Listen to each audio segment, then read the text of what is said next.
I think it really speaks, when you talk about all of the black DJs, um, from, basically Al Benson, Nat D. Williams, and Jack the Rapper, you get into not only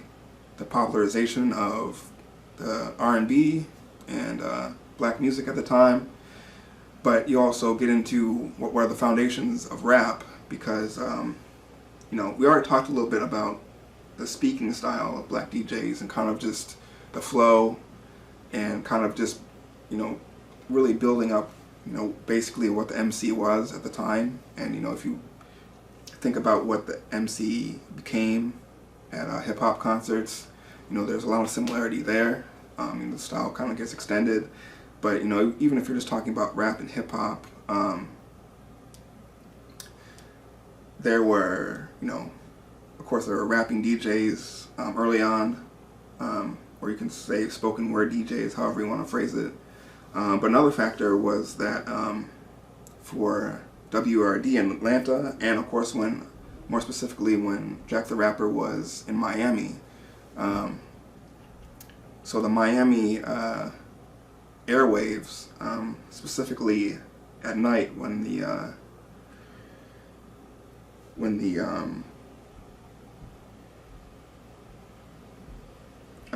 specifically at night the airwaves were more open, and I think you were required to have a special license to broadcast at night, and so there were limited stations that were broadcasting at night, and so during those times the stations could be picked up further away, and so people in the Caribbean could hear what Jockey Jack was playing, and some of those stations were playing, and that was one of the main ways that music was transferred to the Caribbean, and just hearing the DJs and whatnot was a big influence on the Caribbean. Of course, for those of you that know, that was many people who came from the Caribbean were heavy creators in the sound of hip hop. So black DJs, black radio was a big influence in multiple ways in the evolution of music, for sure, and something that I think people definitely give credit for, especially when you think about the DJs closer up to hip hop. Just thinking about a lot of the people who were DJs and just acquired like an 808 or a mixer, and were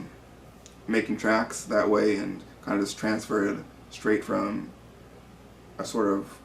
DJ into being a hip hop MC, but also just the style, the distribution of music that hadn't been heard, so a wider audience, and influencing future musicians and future DJs in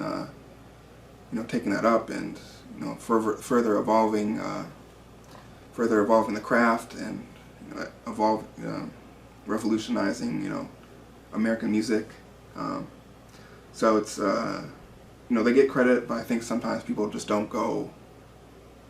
far enough back and really consider the evolution, and to see the totality of the impact that black radio and radio DJs had on hip hop and rap.